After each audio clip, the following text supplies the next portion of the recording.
The meeting between President Uhuru Kenyatta and ODM leader Raila Odinga today at Statehouse and inspecting projects in the capital, Nairobi, has reassured his supporters that the handshake in BBI was still intact.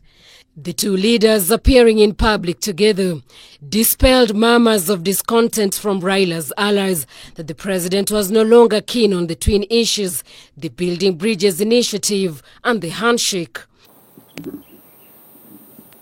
This coming just a day after President Uhuru Kenyatta held an hour-long early morning phone conversation with his handshake partner that inspired the opposition chiefs meeting with his allies to defuse growing uncertainty over the Building Bridges initiative and the handshake. Sources have it that the conversations between the two handshake partners dwelt on the state of handshake and the future of the BBI project. The two leaders having agreed that Raila mobilizes his troops and reassures them both that handshake and BBI project remain on track and that the two leaders are firmly committed to the two issues. Ile cheti ya kusema ya kwamba sasa ni COVID negative, tunamshukuru Mwenyezi Mungu kwa kumlinda wakati huo mgumu na tuko na furaha tukiwa pamoja naye. Nichukue fursa hii kutoa shukrani sana kwa ndugu yangu Rais Uhuru Kenyatta ambaye amekuja akanitoa kwa kitanda akaniambia nitoke. In a move to calm the jitters, Raila yesterday held a crucial 5-hour meeting at his current residence with the Central Management Committee, a key ODM decision-making organ comprising top officials.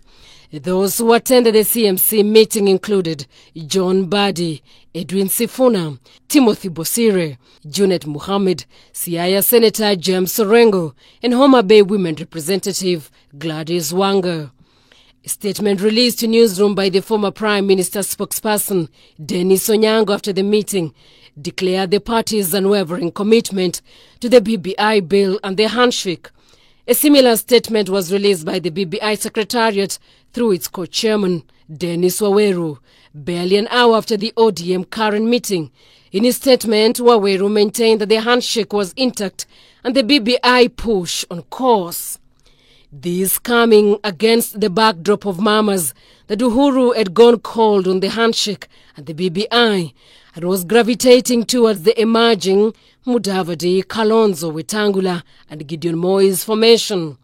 This coming on the backdrop of sentiments by Kakamega Governor Wycliffe Oparanya, who is also Raila's deputy in ODM, that termed BBI untenable because of the economic slump occasioned by the COVID-19 pandemic. As we move nearer to the election, I think it is not tenable. It's not going to be tenable. Because you can't have, a referendum is just like a general election. The expenses involved are heavy. The comments by Oparanya followed those of Mbadi and Sifuna, who had recently warned against any plot to shortchange ODM on the BBI process, saying it will not be a walk in the park. The comments by Oparanya followed those of Mbadi and Sifuna, who had recently warned against any plot to shortchange ODM on the BBI process, saying it will not be a walk in the park. BBI ni product ya handshake. Na handshake ilikuwa kati ya President Uhuru Kenyatta na Prime Minister Raila Odinga. Sikuona siku hiyo kama Musaya amesindikisa siku hiyo alitoroka. With the two leaders having met today, the BBI process is expected to be fast-tracked in Parliament before its subjection to a referendum. Angela Cheror, K24, Evening Edition.